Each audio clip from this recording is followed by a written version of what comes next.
Rahila please بار بار مجھے اس بات پہ مجبور مت کیا کرو. تم اچھی طرح جانتی ہو مجھ پہ کتنی ذمہ داریاں ہیں. ایک تو تم لڑکیوں کے ساتھ یہ بڑا مسئلہ ہے.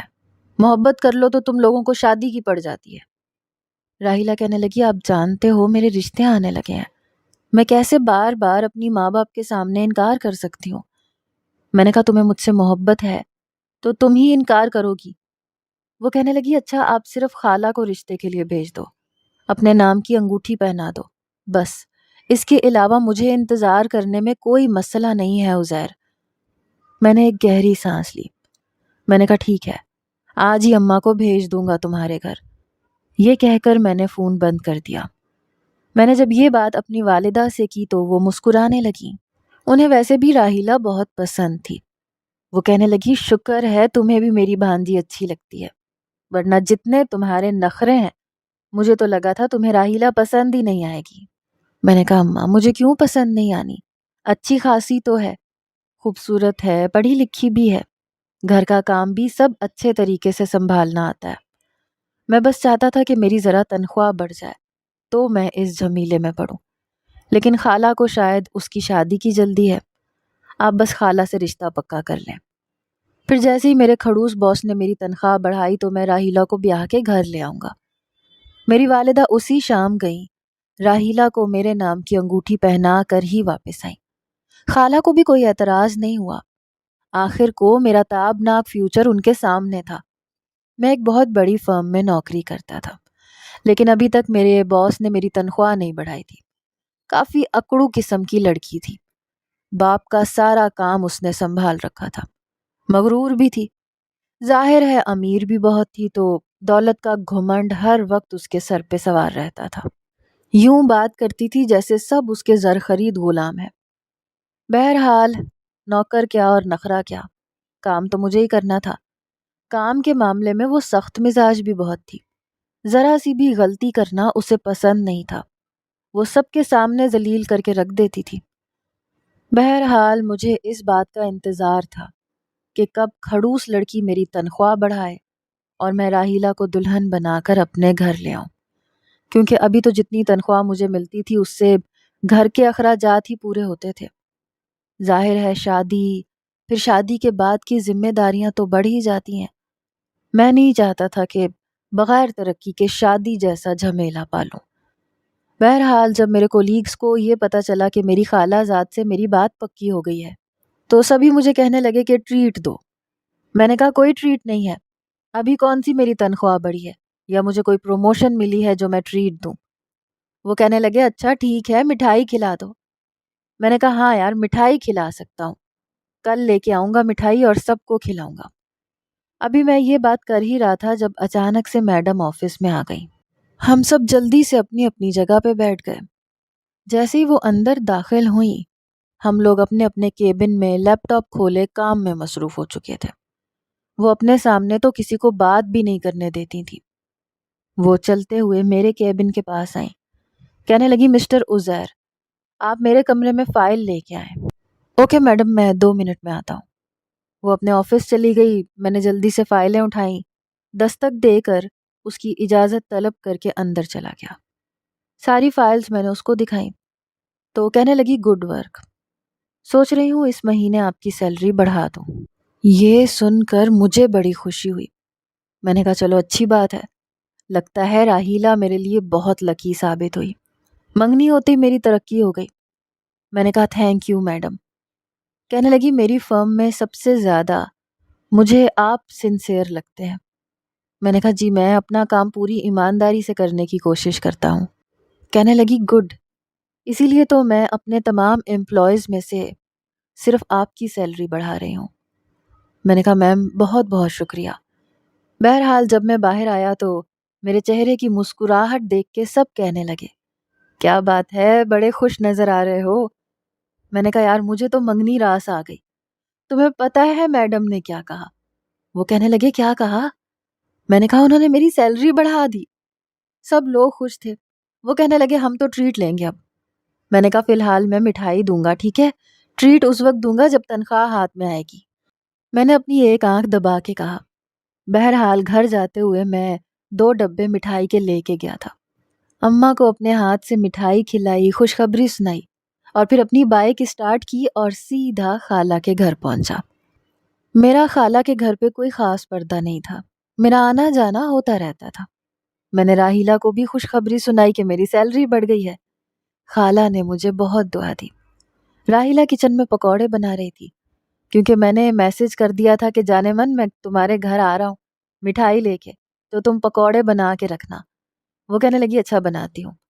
پکوڑوں کے ساتھ ساتھ اس نے شامی کباب اور نوڈلز بھی بنا لیے تھے۔ میرا موڈ بہت اچھا تھا۔ آج تو موسم بھی بہت خوبصورت ہو رہا تھا، لگتا تھا ابھی بارش ہو جائے گی۔ خالہ جیسے ہی نماز پڑھنے کے لیے اپنے کمرے میں گئی تو میں دبے پاؤں کچن میں آ گیا۔ راہیلہ اس وقت پکوڑے بنا رہی تھی، دوسری طرف شامی کباب بن رہے تھے۔ میں نے کہا واہ، تم نے تو خوب تیاری کر لی۔ کہنے لگی کیا کر رہے ہیں، پلیز عزیر باہر جائے۔ میں نے کہا کیوں باہر جاؤں، بڑی مشکل سے تو موقع ملا ہے۔ بے فکر رہو، خالہ نماز پڑھنے گئی ہیں، 10 منٹ سے پہلے نہیں آئیں گی۔ کہنے لگی پھر بھی آپ جائیں، مجھے شرم آ رہی ہے۔ میں نے کہا اچھا جی، اب تمہیں شرم آنے لگ گئی؟ کل تک تو میری منتیں کر رہی تھی میں آپ کے بغیر رہ نہیں سکتی، رشتہ بھیج دو۔ میری بات پہ وہ جھیم گئی، کہنے لگی بہت بے شرم ہے آپ، 1 سال سے محبت ہے آپ سے، آپ شاید بھول رہے ہیں اظہار آپ نے کیا تھا، اس نے جتاتے ہوئے کہا۔ میں نے کہا میں نے کبھی انکار کیا ہے؟ ابھی بھی میں تم سے بات کر رہا ہوں، تمہیں پتہ ہے تم بہت لکی ہو میرے لیے۔ یہ کہتے ہوئے میں نے اس کا ہاتھ پکڑ لیا۔ وہ بری طرح گھبرائی، کہنے لگی ہاتھ چھوڑے، پکوڑے جل جائیں گے۔ میں نے کہا چلو، اب میری محبت کو دیکھ کر پکوڑوں کو بھی جیلسی ہو رہی ہے۔ وہ کہنے لگی باتیں بنانا کوئی آپ سے سیکھے۔ میں نے کہا باتیں نہیں بنا رہا، محبت کر رہا ہوں جو تم مجھے کرنے نہیں دے رہے۔ آج میرا موڈ بہت اچھا ہے۔ اچھا رات کو کال پہ بات کریں گے، ابھی جائیں باہر، امی آ جائیں گی۔ میں نے کہا بہت ظالم ہو تم، تمہیں پتہ ہے سیدھا آفس سے یہاں آیا ہوں صرف تمہاری خاطر، اور تمہیں پاس بھی نہیں آنے دیتی۔ وہ کہنے لگی تنخواہ بڑھ گئی ہے نا، تو خالہ کو بولو کہ شادی کے دن طے کر لے، پھر میں آ جاؤں گی پاس۔ اس کی بات پر میں نے اسے کنکھیوں سے دیکھا تھا۔ تمہیں کس نے کہا کہ میں نے شادی نہیں کرنی جانے من؟ ظاہر ہے کرنی ہے، لیکن شادی ایسی جسے لوگ مدتوں یاد رکھیں۔ میں بہت شاندار شادی کروں گا۔ ویسے بھی دونوں بڑی بہنوں کی شادیوں کی ذمہ داری میرے سر سے ہٹ چکی ہے۔ اب میں اپنے سارے ارمان پورے کرنا چاہتا ہوں، اسی لیے 6 مہینے میرے نام کی انگوٹھی پہن کے رکھو، پھر تمہیں بڑے ارمانوں سے لے کر آؤں گا اپنے گھر۔ میں نے شوق ہوتے ہوئے کہا۔ کہنے لگی ٹھیک ہے، کر لوں گی انتظار، اب مجھے فکر نہیں ہے، چاہے 1 سال کا بھی انتظار کیوں نہ کرنا پڑے۔ اچھا عزیر پلیز باہر جائیں، اب میں چائے لے کے آتی ہوں۔ میں کچن سے باہر نکل گیا۔ صحن میں ہی بیٹھا تھا جب اس نے ٹیبل پر کباب، پکوڑے، چٹنی، بسکٹ اور باقی لوازمات رکھنے شروع کر دیے۔ میں نے کہا آج بڑی مشکل سے مجھے فرصت ملی ہے، آؤ میرے ساتھ چائے پیو۔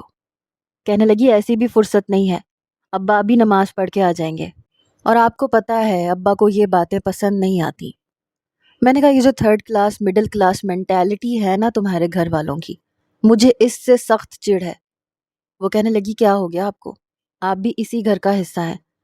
میں نے کہا مجھے کون سا اپنا گھر پسند ہے یا اپنے گھر کا ماحول پسند ہے، دنیا تو پتہ نہیں کہاں سے کہاں پہنچ گئی۔ مرد عورت آپس میں ہوٹلنگ کرتے ہیں، باہر جاتے ہیں، اور یہاں پردہ ہی ختم نہیں ہوتا۔ میرا سارا موڈ خراب ہو گیا تھا۔ وہ کہنے لگی اچھا ہے نا، اب ہم اپنی فیملی ویلیوز کو تو نہیں چھوڑ سکتے نا۔ ابھی وہ بات کر ہی رہی تھی جب دروازے پر اس کے ابا آ گئے۔ اس کی تو جیسے جان نکل گئی۔ وہ کہنے لگی مجھے لگتا ہے ابا آ گئے، آپ جائیں دروازہ کھولیں۔ وہ اپنے کمرے میں بھاگ گئی اور مجبوراً مجھے ہی دروازہ کھولنا پڑا۔ سامنے میرے خالو مجھے ماتھے پر بل ڈالے دیکھ رہے تھے۔ کہنے لگے میاں تم کب آئے؟ ایسے لگ رہا تھا جیسے زبردستی مہمان نوازی نبھانے کی کوشش کر رہے ہیں۔ میں نے کہا بس خالہ کو مٹھائی دینے آیا تھا، میری پروموشن ہو گئی نا، امی نے زبردستی بھیجا کہ تم خود ہی دے کے آؤ۔ کہنے لگے مٹھائی کس خوشی میں؟ میں نے کہا میری سیلری بڑھ گئی، پروموشن ہو گئی۔ کہنے لگے چلو یہ تو اچھی بات ہے۔ ادھر ادھر کی باتوں کے بعد میں نے راہیلہ کے ہاتھ کے مزیدار سموسے اور باقی چیزیں کھا کے خالو کو خدا حافظ کہا اور واپس گھر آ گیا۔ میں بہت خوش تھا، لیکن یہ نہیں پتا تھا کہ اگلے روز مجھ پر کیا قیامت ٹوٹ پڑے گی۔ اگلے روز جب میں مٹھائی آفس میں لے کے گیا تو سبھی کولیگز نے چھین کے مٹھائی کھائی۔ میں نے کہا توبہ ہے، حد ہوتی ہے ندیدے پن کی۔ اگر ابھی میڈم آ گئی نا تو یہ دیکھ کے حیران رہ جائیں گی کہ ان کے پڑھے لکھے well educated well mannered employees کیسے چھین چھین کے مٹھائی کھا رہے ہیں۔ میں نے ہنستے ہوئے یہ بات کہی تو وہ لوگ کہنے لگے یار چھوڑو، ہم سب ایک ہی پارٹی کے ہیں، سب کے سب اندر سے مڈل کلاس ہیں، اور مڈل کلاس اپنا مڈل کلاس پن ضرور دکھاتا ہے۔ میں نے کہا مجھے تو یہ سب نہیں پسند، میں زندگی میں کبھی تم لوگوں کی طرح چھین کے مٹھائی نہیں کھا سکتا، اس سے بہتر ہے میں مٹھائی کھانا ہی پسند نہیں کروں گا۔ بے شک میں بھی مڈل کلاس سے تعلق رکھتا تھا، لیکن اپنی تو بات ہی اور ہے۔ شاہانہ زندگی گزارتا ہوں، بالکل امیروں والی۔ میرا دوست یاسر مجھ پہ ہنسنے لگا، کہنے لگا بیٹا ایک بار شادی ہونے دے، جب 2 بچے پیدا ہو جائیں گے نا تو ساری امیروں والی شان تمہاری ایک سائڈ پہ ہو جائے گی، تم بھی ہماری طرح ساری زندگی گزارو گے۔ میں نے کہا ایسا ممکن ہی نہیں ہے، میرے خواب بہت اونچے ہیں۔ ہم لوگ ابھی باتیں کر ہی رہے تھے کہ چوکیدار نے آ کے کہا میڈم جی آ گئی۔ یہ سننا تھا سب کے سب میں افراتفری پڑ گئی، سب اپنے اپنے کیبن میں بھاگنے لگے، لیپ ٹاپ کھل گئے، سب یوں بیٹھ گئے جیسے بچپن میں اسکول میں ٹیچر کے آ جانے سے ہم لوگ ڈر جایا کرتے تھے، وہ بھی کسی ٹیچر سے کم نہیں تھی۔ مٹھائی کا ڈبہ میرے دوست نے میرے ہاتھ میں پکڑا دیا، کہنے لگا میڈم کو کھلا دینا، خوش ہو جائیں گی۔ میں نے مٹھائی لیپ ٹاپ کے پاس رکھ دی اور اپنی سیٹ پر بیٹھ گیا۔ اسی وقت جب میڈم اندر داخل ہوئی تو سبھی گڈ مارننگ کرنے لگے۔ جب وہ میرے برابر سے گزرنے لگیں تو 2 قدم آگے جا کر رکیں، پھر 2 قدم پیچھے آئیں، کہنے لگی مسٹر اتنی بڑی مٹھائی کا ڈبہ کس خوشی میں؟ میں نے کہا میم یہ میری انگیجمنٹ کی خوشی میں۔ میں ادب سے کھڑا ہوا، میڈم کے سامنے مٹھائی کا ڈبہ کھول دیا۔ اس نے ایک نظر مجھے دیکھا، پھر بڑے غصے سے اپنے آفس میں چلی گئی۔ میں حیران رہ گیا کہ میں نے تو ایسا کچھ نہیں کہا، اس نے مٹھائی تک نہیں کھائی۔ میں نے کہا دفع کرو، مٹھائی کا ڈبہ بند کر کے رکھ دیا اور اپنا کام کرنے لگا۔ پورا دن میڈم صوفیہ نے مجھ سے کوئی بات نہیں کی، نہ مجھے اپنے کمرے میں بلایا، لیکن جیسے ہی آفس کا ٹائم ختم ہونے لگا تو وہ کہنے لگی مسٹر عزیر آپ پلیز میرے کمرے میں آئے۔ میں جب اس کے کمرے میں گیا تو کافی غصے میں تھی، کہنے لگی یہ فائلیں پکڑیں اور مجھے یہ آج ہی کمپلیٹ کر کے دو۔ میں نے وہ فائلیں دیکھی تو کام کافی زیادہ تھا۔ میں نے کہا میڈم آپ مجھے صبح دے دیتی تو ابھی تک تو میں ختم کر چکا ہوتا، آدھے گھنٹے میں آفس ٹائم آف ہونے والا ہے۔ میں ایسے کرتا ہوں یہ انہیں گھر لے جاتا ہوں، رات کو کمپلیٹ کر دوں گا، کل آپ کو مل جائیں گی۔ وہ کہنے لگی میں یہیں بیٹھی ہوں، مجھے یہ ابھی چاہیے، چاہے آپ کو 2 گھنٹے لگے چاہے 3 گھنٹے لگے، آپ آفس میں بیٹھ کے کام کریں۔ میں نے کہا اوکے ٹھیک ہے۔ مجھے غصہ تو بہت آیا، اگر یہی کام وہ مجھے صبح دے دیتی تو میں اس وقت تک کمپلیٹ کر چکا ہوتا۔ بھلا یہ کیا بات ہے، میں کیوں اس طرح سے ایکسٹرا ڈیوٹی دیتا؟ پھر سوچا کہ ابھی بحث کرنا مناسب نہیں ہے، یہ نہ ہو یہ لڑکی میری سیلری دوبارہ سے کم کر دے، اس لیے مجبوراً ہی صحیح مجھے اس کے نخرے اٹھانے پڑیں گے۔ میں نے گہری سانس لی، بیٹھ کر جلدی سے فائل کا کام کمپلیٹ کرنے لگا۔ میں چاہتا تھا جتنی جلدی کام ہو سکے ہو جائے۔ آدھے گھنٹے تک میرے باقی کے سبھی کولیگز جا چکے تھے۔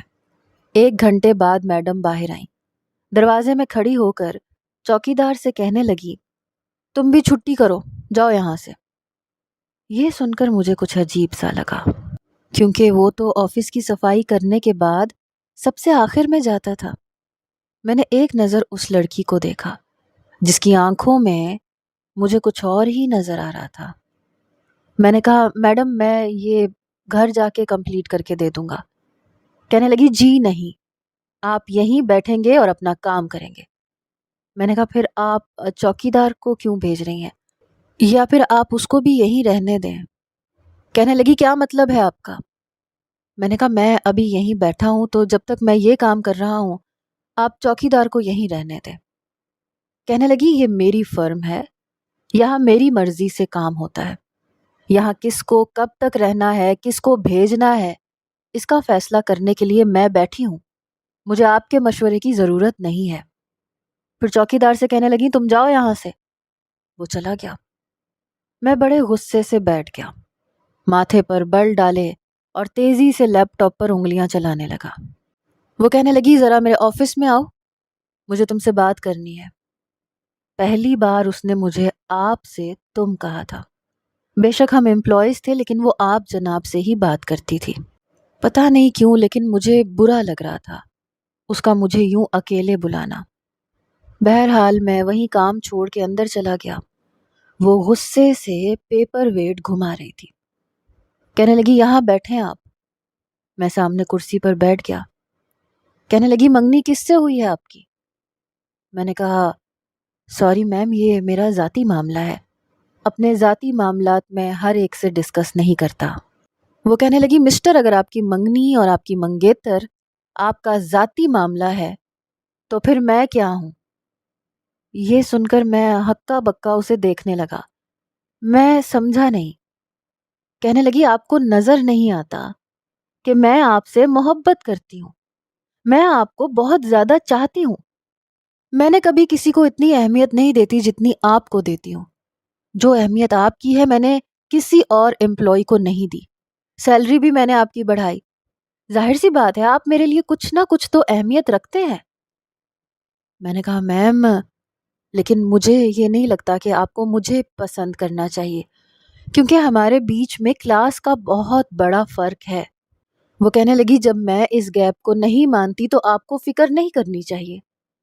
میں نے کہا دیکھیں میم آپ جذبات میں آ کے سوچ رہی ہیں، آپ کو ابھی یہ فرق نظر نہیں آ رہا لیکن کل کو آپ کو ضرور یہ فیل ہوگا۔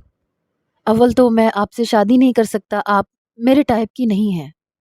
کہنے لگی کیا مطلب؟ میں نے کہا دیکھیں میں کسی بھی عورت کا روب برداشت نہیں کر سکتا اور آپ کو حکم چلانے کی عادت ہے۔ مجھے ایک ایسی لڑکی ٹھیک لگتی ہے جو میری بات سنے، میری بات کو حکم کا درجہ دے۔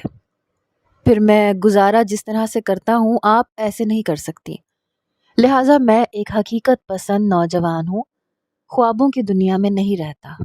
وہ کہنے لگی میں آپ سے بحث نہیں کرنا چاہتی، آپ مجھے پسند ہیں تو اس کا مطلب مجھے پسند ہے۔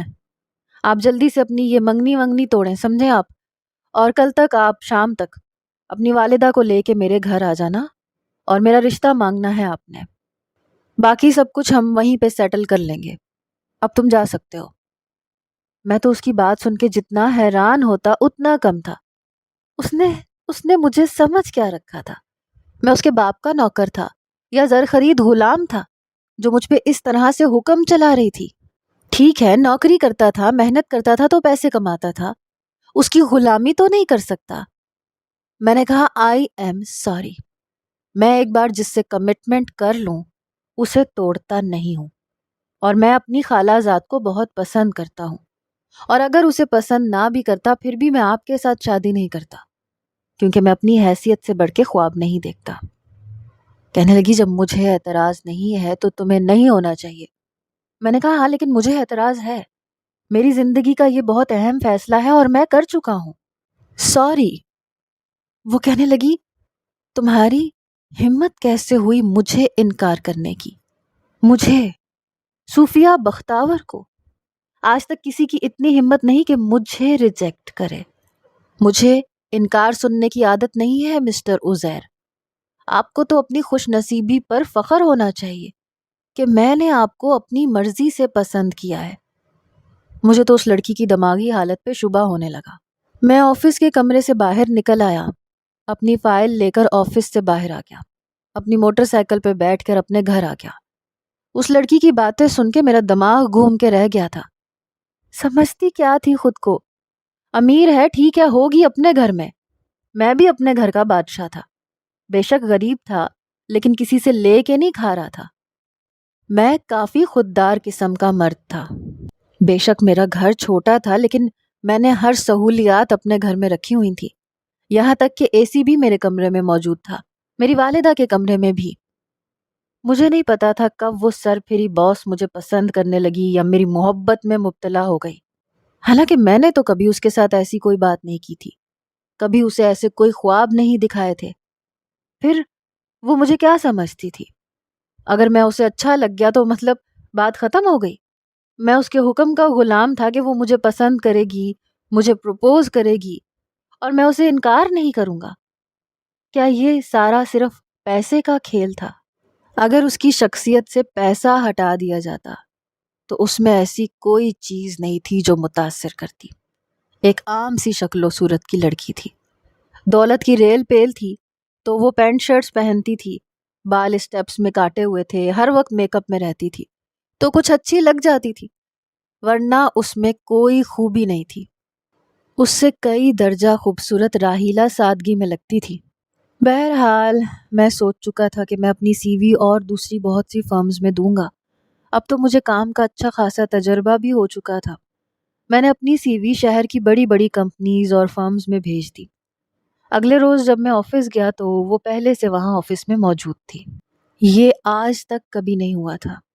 میں پچھلے سال سے اس فرم میں کام کر رہا تھا، لیکن وہ ہمیشہ دیر سے آتی تھی۔ آج وہ پہلے سے موجود تھی۔ جیسے ہی میں آفس میں داخل ہوا، سب لوگ اپنے اپنے کیبن میں بیٹھ کے کام کر رہے تھے۔ میں بھی اپنے کیبن میں آ کے بیٹھ گیا۔ کچھ دیر بعد میرے کیبن میں آ کر بڑے غصے سے صوفیہ میڈم نے مجھ سے کہا، فائل لے کر اندر آؤ۔ جب میں اندر آیا، کہنے لگی بیٹھ جاؤ۔ میں بیٹھ گیا، فائل اس کے سامنے رکھ دی۔ میں نے کہا میں نے اپنا کام ڈن کر دیا ہے۔ اس نے فائل پکڑی اور ایک طرف پھینک دی۔ کہنے لگی، عزیر احمد، کل آپ اپنی والدہ کو لے کر میرے گھر آ جائیے گا۔ میں آپ کو اپنے گھر کا ایڈریس سینڈ کر دیتی ہوں، اور 5 بجے کا مطلب ہے 5 بجے۔ میں نے کہا میڈم آپ نے مجھے کیا سمجھ رکھا ہے؟ آپ کے حکم کا غلام ہوں میں۔ دیکھیں شادی ایک الگ رشتہ ہے، میرا اور آپ کا ایک الگ رشتہ ہے۔ میں آپ کے آفس میں کام کرتا ہوں، اس کے پیسے لیتا ہوں۔ آپ میری زندگی اور میرے فیصلے کرنے کا حق نہیں رکھتی۔ ویسے بھی میں آپ کو بتا چکا ہوں میری منگنی ہو چکی ہے۔ کہنے لگی منگنی ہوتی ہی ٹوٹنے کے لیے ہے۔ آپ مجھے پسند ہیں اور میں فیصلہ کر چکی ہوں، اور جب صوفیہ بختیار ایک بار فیصلہ کر لے تو سمجھو وہ ہو گیا۔ دیکھو میں آپ کو مجبور نہیں کر سکتی، لیکن اگر آپ 5 بجے میرے گھر نہیں آئے تو جو کچھ آپ کے ساتھ ہوگا اس کے ذمہ دار آپ خود ہوں گے، میں نہیں ہوں گی۔ اس کی بات سن کر میرے تو تن بدن میں آگ لگ گئی۔ وہ لڑکی مجھے کھلے عام دھمکی دے رہی تھی۔ میں نے کہا میڈم آپ کی بات کا مطلب کیا ہے؟ آپ کیا بگاڑ سکتی ہیں میرا؟ میری بات پہ مسکرا کے کہنے لگی، صوفیہ بختیار کو کبھی کمزور نہ سمجھنا۔ میں تمہیں جب چاہے گھٹنے ٹیکنے پر مجبور کر سکتی ہوں۔ اتنا گھمنڈ، اتنا غرور! میرا جی چاہا اسے ایسا جواب دوں کہ زندگی بھر یاد رکھے۔ میں نے کہا میں آپ کی نوکری چھوڑتا ہوں، میں لعنت بھیجتا ہوں آپ کی نوکری پر۔ عزیر احمد اتنا کمزور نہیں ہے کہ ایک چھٹانگ بھر کی لڑکی صرف اپنے پیسے کے بل بوتے پہ مجھے یہ دھمکی دے۔ میں آپ کی نوکری چھوڑ کے جا رہا ہوں۔ میں صوفیہ بختیار آپ کو کھلا چیلنج کرتا ہوں کہ آپ مجھے گھٹنے ٹیکنے پر مجبور کریں۔ جس دن آپ نے یہ کر دیا نا، خدا کی قسم اسی وقت آپ سے نکاح کر لوں گا۔ وہ میری بات سن کر مسکرا دی۔ کہنے لگی یہ سامنے پیپر پڑا ہے، اس پہ لکھ کے دو اور نیچے اپنے سائن کرو کہ اگر میں نے تمہیں گھٹنے ٹیکنے پر مجبور کر دیا تو تم اسی وقت مجھ سے نکاح کرو گے۔ میں اس لڑکی کی اکڑ پر حیران تھا۔ خیر انا کے معاملے میں تو میں بھی اس سے کم نہیں تھا، مجھ میں بھی بہت انا تھی، اپنی عزت کی خاطر کچھ بھی کرنے والا مرد تھا۔ میں نے پیپر پکڑا، اس پہ لکھا اور سائن کر دیا۔ کہنے لگی thank you so much mister Uzair Ahmed. میں ریزائن کر کے واپس اپنے گھر چلا گیا۔ میری والدہ کہنے لگی تمہاری خالہ مجھے بلا رہی ہیں، کہہ رہی ہیں کہ خیر سے اب تو عزیر کی تنخواہ بھی بڑھ گئی ہے، اب شادی کی تیاریاں تم بھی کرو، میں بھی شروع کر دیتی ہوں۔ دیکھو تمہاری خالہ تو زیادہ کچھ نہیں کریں گی، اس لیے سب کچھ تمہیں ہی کرنا ہے، تم جانتے ہو نا ان کے حالات کو۔ میں نے کہا ماں میری نوکری چھوٹ گئی ہے، شادی کو تو ابھی آپ سوچیں بھی مت، بس دعا کریں کہ میری جلد از جلد دوسری فرم میں نوکری لگ جائے۔ مجھے پوری امید ہے کہ میں بہت جلد کسی اچھی فرم میں نوکری حاصل کر لوں گا، ابھی 1 سال تو شادی کا مت سوچیں تو بہتر ہے۔ یہ سن کر میری والدہ پریشان ہو گئی۔ کہنے لگی ایسے کیسے چھوٹ گئی، ابھی تو تمہاری سیلری بڑھی تھی۔ میں نے کہا بس میری میڈم کا دماغ خراب ہو گیا، پاگل ہو گئی ہے وہ، ایسی ہی ہے وہ، جب دل چاہتا ہے تنخواہ بڑھا دیتی ہے، جب دل چاہتا ہے نوکری سے نکال دیتی ہے۔ اب پرائیویٹ کمپنیز میں تو ایسے ہی ہوتا ہے، کوئی گورنمنٹ جاب تھوڑی ہے۔ آپ پریشان نہ ہو، میں ڈھونڈ لوں گا۔ لیکن میں نہیں جانتا تھا میں جہاں بھی نوکری کے لیے جاؤں گا مجھے منہ کی کھانی پڑے گی۔ میں کافی بڑی بڑی کمپنیز میں گیا، انٹرویوز بھی میرے بہت اچھے ہوئے، بہت سے لوگ تو اس بات پر آمادہ ہو گئے تھے کہ ہم آپ کو ضرور اچھا جواب دیں گے۔ میں بہت خوشی خوشی گھر آتا تھا، لیکن دوسرے دن کال آ جاتی تھی کہ آئی ایم سوری، ہم آپ کو نہیں رکھ سکتے۔ میں نے کہا سر مجھے وجہ تو بتائیں کیوں نہیں رکھ سکتے؟ کل تو آپ بہت خوش تھے اور مجھے تو کام کا تجربہ بھی بہت ہے، دیکھیں میں آپ کو شکایت کا موقع نہیں دوں گا۔ وہ کہنے لگے آئی ایم سوری لیکن ہم آپ کو نہیں رکھ سکتے۔ پتہ نہیں کیوں ہر طرف سے مجھے انکار سننے کو مل رہا تھا اور میں سمجھ نہیں پا رہا تھا کہ ایسا کیوں ہو رہا ہے۔ بڑی بڑی کمپنیز کو چھوڑ کر میں نے مناسب کمپنیز میں جا کر انٹرویو دیا تاکہ میری نوکری لگ جائے۔ فی الحال تو مجھے نوکری کی اشد ضرورت تھی کیونکہ میری ساری سیونگ آہستہ آہستہ ختم ہو رہی تھی۔ لیکن ایک عجیب بات تھی، ایسا کبھی کسی کے ساتھ نہیں ہوا کہ چھوٹی چھوٹی کمپنیاں بھی مجھے نوکری دینے کے لیے تیار نہیں تھیں۔ ایک بار میں 3-4 جگہ انٹرویو دے کر آیا۔ میرے لیے سب سے زیادہ حیران کن بات یہ تھی کہ جب میں انٹرویو دے کر آتا تھا اور یہ بتاتا تھا کہ میں فلاں فرم میں کام کرتا تھا، وہاں سے میں نے جاب چھوڑ دی ہے، تو کمپنی والے میرا انٹرویو لیتے ہوئے بہت خوش ہوتے تھے، کہتے تھے کہ انشاءاللہ ہم آپ کو بہت اچھے جواب دیں گے، سمجھ لیں بس نوکری پکی ہے۔ لیکن اگلے ہی روز ان کی کال آ جاتی تھی کہ ہم آپ سے معذرت خواہ ہیں، ہم نے کسی اور کو رکھ لیا ہے۔ ایک دن میں ایسا کیا ہو جاتا تھا کہ وہ لوگ نوکری سے انکار کر دیتے تھے۔ شام کو جب میں انٹرویو دے کر تھکا ہوا گھر پہنچا تو ناصر بھائی کہنے لگے کہ کب سے میں تمہیں فون کر رہا ہوں، تمہارا فون کیوں بند جا رہا ہے؟ میں نے کہا شاید بیٹری ڈاؤن ہو گئی ہوگی۔ میں نے کہا کیوں، کیا ہوا؟ کہنے لگے تمہاری والدہ کی حالت بہت خراب ہے، ان کا ایکسیڈنٹ ہوا ہے، وہ ہسپتال میں ہیں۔ یہ سن کر میرے ہوش اڑے۔ میں نے کہا کیسے ہو گیا ایکسیڈنٹ؟ کہنے لگے ہمیں نہیں پتا، میں نے تو انہیں سڑک پہ بے ہوش دیکھا، خون سے لت پت تھی، پتہ نہیں کیا ہوا ہے، انہیں فٹافٹ سے میں ہسپتال چھوڑ کے آیا ہوں، ابھی تمہاری خالہ ان کے پاس ہے، کب سے تمہیں فون کر رہا ہوں۔ میں نے فون دیکھا تو واقعی میرا فون بند تھا۔ میں جلدی سے ان کے بتائے ہوئے ہسپتال پہنچا۔ میری والدہ کا کافی خون بہہ چکا تھا، راحیلہ اور اس کے والد بے حد پریشان تھے، میری خالہ روئے جا رہی تھیں۔ ڈاکٹر نے کہا کہ کہیں سے جلدی خون کا ارینج کریں۔ میں نے اپنا بلڈ گروپ چیک کروایا، میری والدہ کی کنڈیشن بہت خراب تھی، میں 2 بوتلیں خون کی دے چکا تھا لیکن ابھی بھی ان کی طبیعت سنبھل نہیں پا رہی تھی۔ ڈاکٹر کہنے لگا کہ ان کے سر پہ بہت گہری چوٹ آئی ہے، ہمیں ابھی کے ابھی ان کے سر کا آپریشن کرنا پڑے گا، شاید ان کا نروس بریک ڈاؤن ہو گیا ہے، گہری چوٹ کی وجہ سے وہ کوئی بھی رسپانس نہیں دے رہی۔ میں نے کہا کتنے پیسے لگیں گے آپریشن پر؟ ڈاکٹر کہنے لگا 5 لاکھ۔ یہ سن کر میرے ہوش اڑے تھے۔ میرے اکاؤنٹ میں اس وقت صرف 20,000 روپے تھے۔ پہلی بار ایسا موقع آیا کہ میں نے راحیلہ سے کہا، میں نے کہا تمہارے پاس کوئی گولڈ ہے؟ پلیز اس وقت مجھے پیسوں کی اشد ضرورت ہے۔ کہنے لگی یہ ایک انگوٹھی ہے جو خالہ نے پہنائی تھی، جاؤ اسے بیچ دو۔ میں نے کہا اس سے کچھ نہیں ہوگا۔ کہنے لگی اور تو کچھ نہیں ہے، تم تو جانتے ہو ہمارے حالات، ابا کی تنخواہ تو پہلے ہی ختم ہو جاتی ہے اور مہینہ بعد میں ختم ہوتا ہے۔ میں نے اپنے سب دوستوں سے پیسے مانگ کے دیکھ لیے لیکن اتنی بڑی رقم کسی کے پاس نہیں تھی، کوئی 2,000 دینے کو تیار تھا، کوئی 5,000۔ میں بے حد پریشان تھا، کچھ بھی سمجھ میں نہیں آ رہا تھا۔ آخر میری ماں کا ایکسیڈنٹ ہوا کیسے تھا، کیا ہوا تھا، میں کچھ بھی نہیں جانتا تھا۔ اس وقت مجھے اپنی ماں کی جان کے لالے پڑے ہوئے تھے۔ میرے ذہن میں بس ایک ہی لڑکی ایسی آئی جو میری مدد کر سکتی تھی، لیکن وہاں پر مجھے واقعی اپنے گھٹنے ٹیکنے پڑتے۔ اگر کوئی اور ہوتا تو شاید میں کبھی اتنا بڑا رسک نہ لیتا، لیکن یہ معاملہ میری ماں کا تھا۔ اس وقت مجھے ہر صورت اپنی ماں کی جان بچانی تھی۔ بے بسی کی حالت میں میں صوفیہ بختیار کے آفس میں گیا۔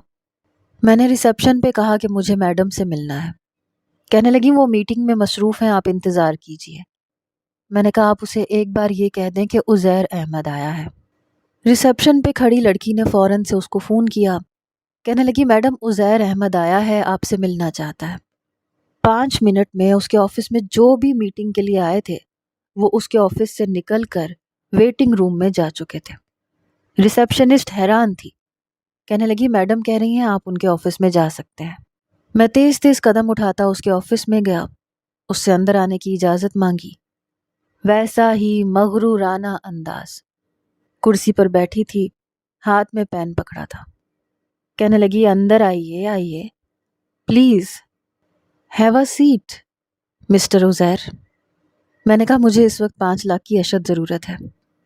کہنے لگی اتنی بڑی رقم کی ضرورت کیسے پڑ گئی؟ میں نے کہا میں آپ سے ادھار مانگ رہا ہوں، چند مہینوں میں واپس کر دوں گا۔ کہنے لگی اتنی بڑی رقم میں آپ کو کیسے دے سکتی ہوں؟ اگر آپ میرے آفس میں کام کر رہے ہوتے تو میں آپ کو یہ رقم ضرور دے دیتی۔ میں نے کہا میں اتنے مہینے آپ کے آفس میں کام کرنے کے لیے تیار ہوں جب تک کہ میں یہ رقم ادا نہ کر دوں، لیکن اس وقت مجھے رقم کی اشد ضرورت ہے۔ میری والدہ کا آپریشن ہے، اگر ان کا آپریشن نہیں ہوا تو انہیں کچھ بھی ہو سکتا ہے۔ کہنے لگی او، یہ سن کر بہت افسوس ہوا، لیکن یہ تو بہت بڑی رقم ہے اور میں آپ کی جگہ کسی اور کو رکھ چکی ہوں، میں کیسے اعتبار کر لوں؟ دیکھیں نا، مفت میں تو کوئی کسی کا بھلا نہیں کرتا۔ میں نے کہا میں آپ سے ادھار مانگ رہا ہوں، پلیز انکار مت کریں۔ کہنے لگی آپ کی بات بھی اپنی جگہ ٹھیک ہے، لیکن میں کیسے کر لوں اعتبار؟ میں نے کہا آپ کو کیسے آئے گا اعتبار، مجھے بتائیں، میں سب کچھ کرنے کے لیے تیار ہوں۔ کہنے لگی ایک بار پھر سوچ لو آپ کیا کہہ رہے ہو۔ آپ مجھ سے کہہ رہے ہو کہ آپ سب کچھ کرنے کے لیے تیار ہیں۔ میں نے کہا ہاں، مجھے اس وقت اپنی ماں کی جان بچانی ہے، اس کے لیے میں کچھ بھی کرنے کو تیار ہوں۔ کہنے لگی گھٹنے ٹیک کے کہو کہ تمہیں پیسوں کی ضرورت ہے اور اس کے لیے تم کچھ بھی کرنے کو تیار ہو۔ میں اس وقت بے بسی کی آخری حد پہ کھڑا تھا۔ میں نے اپنے گھٹنے ٹیک دیے، اس کے سامنے ہاتھ جوڑ کر بڑی نفرت سے اسے دیکھ کر کہا کہ مجھے اس وقت پیسوں کی ضرورت ہے۔ کہنے لگی سامنے ایگریمنٹ پیپر پڑا ہے، اس پہ سائن کر دو، میں تمہیں 5 لاکھ کا چیک دے دوں گی۔ میں نے کہا کہ ایگریمنٹ کیسا؟ کیا آپ مجھے جاب پہ رکھ رہی ہیں؟ کہنے لگی نہیں، اس میں لکھا ہے کہ تم مجھ سے نکاح کرو گے، مکرو گے نہیں۔ اگر مکرو گے تو 5 کے 15 لاکھ دینے پڑیں گے، اور وہ بھی یک مشت۔ دوسری صورت میں تم پر کیس کر سکتی ہوں۔ تم نے یہی کہا تھا نا، جب میں تمہیں گھٹنے ٹیکنے پر مجبور کر دوں گی تو تم مجھ سے نکاح کر لو گے۔ تمہارا پیپر میں ساتھ اٹیچ کر دوں گی جو تم نے لکھ کے سائن کیا تھا۔ میں تو اس پیپر کو بھول چکا تھا، لیکن اس لڑکی کو شاید یاد تھا۔ میں نے کہا مجھے آپ کی ہر شرط منظور ہے۔ کہنے لگی سائن کر دو۔ میں نے بنا پڑھے اس ایگریمنٹ پہ سائن کر دیا۔ آج تک میں نے لڑکیوں کو اپنے باس کے سامنے روتے، گڑ گڑاتے، مجبور ہوتے دیکھا تھا۔ میں شاید پہلا مرد تھا جو اس لڑکی کے سامنے ہار مان چکا تھا، اور وہ میری مجبوری سے فائدہ اٹھا رہی تھی۔ لیکن میں مرد تھا، جانتا تھا کہ زیادہ دیر وہ میری کسی بھی مجبوری سے فائدہ نہیں اٹھا سکتی۔ میرا کیا بگاڑ لیتی؟ بس ایک شادی کی آگ ہے نا، اسے تو میں بجھا دوں گا۔ مجھے نیچا دکھانا چاہتی ہے لیکن دکھا نہیں پائے گی۔ بہرحال اس وقت مجھے پیسوں کی ضرورت تھی۔ اس نے مجھے 5 لاکھ کا چیک دے دیا۔ کہنے لگی جیسے ہی تمہاری والدہ ٹھیک ہو جائیں تو مجھے بتا دینا، میں تمہارا انتظار کروں گی۔ میرے گھر میں رشتہ لے کر تم پوری عزت کے ساتھ آؤ گے، اوکے؟ میں نے کہا منظور ہے۔ 5 لاکھ کا چیک لے کر میں سیدھا ہاسپٹل گیا۔ میری والدہ کا آپریشن کامیاب ہوا۔ جب انہیں ہوش آیا تو انہوں نے بتایا کہ وہ تو سیدھا سیدھا راشن لے کے گھر آ رہی تھی جب ایک تیز رفتار گاڑی نے ٹکر ماری۔ وہ وہیں گر کے بے ہوش ہو گئی۔ میں سمجھ گیا تھا یہ سب کچھ اسی لڑکی کا کیا دھرا ہے۔ وہ مجھے اپنے سامنے جھکانا چاہتی تھی، اسی لیے اس نے میری کہیں نوکری نہیں لگنے دی۔ جہاں میں نوکری کے لیے جاتا تھا وہ پہلے سے وہاں فون کر کے منع کر دیتی تھی، اور جب اس نے دیکھا کہ اس کی دال یوں نہیں گل رہی تو اس نے میری والدہ کا استعمال کیا، کیونکہ وہ جانتی تھی کہ میں اپنی ماں سے بہت محبت کرتا ہوں۔ میں کیا، ہر انسان کرتا ہے، اور اس بار وہ جیت چکی تھی، لیکن یہ جیت عارضی تھی۔ میں اس کی زندگی اجیرن بنا دینے والا تھا۔ بہت شوق ہے نا اسے مجھ سے شادی کرنے کا۔ اپنے اس فیصلے پر میں اسے پچھتانے پر مجبور کر دوں گا۔ میں ارادہ کر چکا تھا، لیکن میں نہیں جانتا تھا کہ وہ لڑکی میری سوچ سے بہت زیادہ آگے ہے۔ اس نے شادی کی رات ہی میرے ساتھ